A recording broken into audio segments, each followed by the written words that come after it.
Liquid mephedrone તથા એપ્રેટિસનો જથ્થો ઝડપી પાડતી ગુજરાત એટીએસની ટીમ રાજ્યમાં બનતી ગુનાહિત પ્રવૃત્તિઓને અટકાવવા તથા આવી ગુનાહિત પ્રવૃત્તિઓમાં સંડોવાયેલ આરોપીઓ વિરુદ્ધ કડક અટકાયતી પગલાં લેવા સારું પોલીસના ઉચ્ચ અધિકારીઓ દ્વારા જરૂરી સૂચન અને માર્ગદર્શન આપવામાં આવેલ હોય, જે અંતર્ગત થાણેના ભિવંડી મહારાષ્ટ્ર ખાતે એક ફ્લેટમાં ચાલતી ફેક્ટરીમાં રેડ કરી ગેરકાયદેસર 793.232 કિલોગ્રામ લિક્વિડ મેફેડ્રોન તથા એપ્રેટિસનો જથ્થો પકડી પાડી કાયદેસરની કાર્યવાહી કરતી ગુજરાત એટીએસની ટીમ એ લોકોએ હાલ દુબઈના જે માણસ છે એના બાબતમાં બહુ ડિટેલથી કઈ નહીં રાખ્યા, પરંતુ પ્રાથમિક રીતે જે આ લોકોનો નેક્સસ છે એ ત્યાંના લોકલ પેડલર સાથે મળીને ધંધો કરવાનો હતો. આવું પ્રાઇમા ફેસી લાગે છે.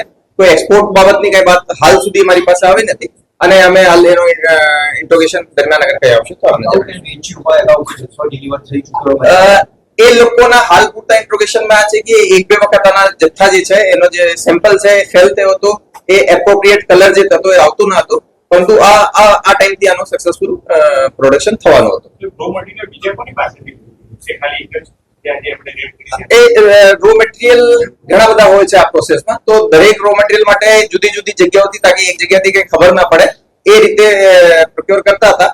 મોટા ભાગના પ્રિકર્શન્સ એવા હોય છે જે કે માર્કેટમાં આઈધર ઇઝીલી અવેલેબલ હોય, અધરવાઇઝ એન્ડ યુઝર સર્ટિફિકેટ આપીને મળી જતા હોય છે, તો એ આધારે એ લોકો પ્રોક્યોર કર્યા હતા.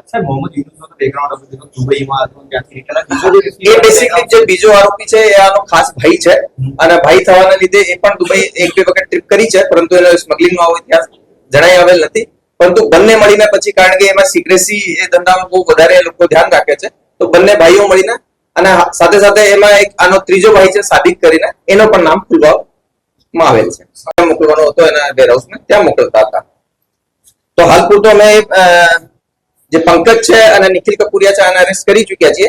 બીજા બધા પણ જે લાઈનમાં આરોપીઓ છે એ પણ અમારી નજરમાં છે અને એની પૂછપરછ પ્રારંભિક રીતે ચાલી રહી છે. ડિટેન અમે એને કરી લીધા છે. વિથ ડ્યુ પ્રોસેસ અમે આના પણ અરેસ્ટ કરીશું.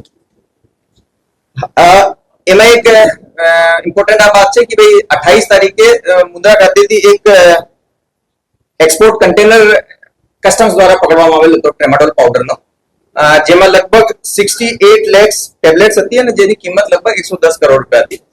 તો આ જે ટ્રેમાડોલ પાવડર જે આપણે સીઝ કર્યા છે, આ બેસિકલી આ જ ગેંગ દ્વારા એક્સપોર્ટ કરવામાં યુઝ કરવામાં આવતો હતો.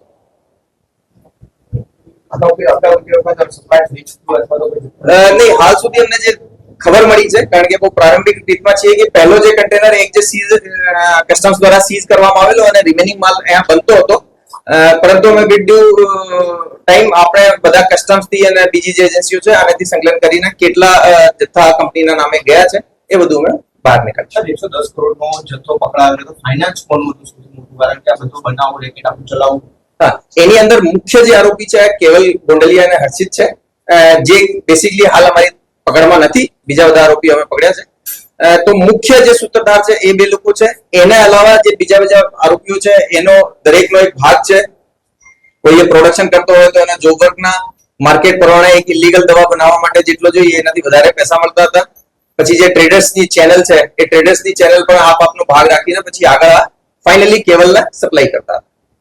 સર, ટ્રામાડોલ શું છે, શેના માટે ઉપયોગ થાય છે અને કઈ કઈ જગ્યાએ એની ડિલિવરી સપ્લાય થતી હોય છે, કઈ રીતે આવું મેળવતા? હું આપણે કીધું કે એ અહીંયા સુધી જે એક, કારણ કે એનો જે મેન કિંગપિન છે એ કેવલ હતો અને કેવલ હાલ ફરાર છે. અને મોટા ભાગે જે આપણે એક બીજો કેસ જે મળ્યો છે જે કે એક્સપોર્ટ ઓરિએન્ટેડ હતો, તો હાલ પૂરતો અમારો જજમેન્ટ આ છે કે ભાઈ એ એક્સપોર્ટ માટે યુઝ કરતા હતા, લોકલ એવી કોઈ સેલ અહીંયા કરતા ના હતા. પરંતુ એ બધા આરોપીઓને હાલ પૂછપરછ ચાલુ છે, જે આગળ આવશે. 110 કરોડનો જથ્થો જવાનો ક્યાં હતો? એ આફ્રિકન કન્ટ્રીઝમાં જવાનો.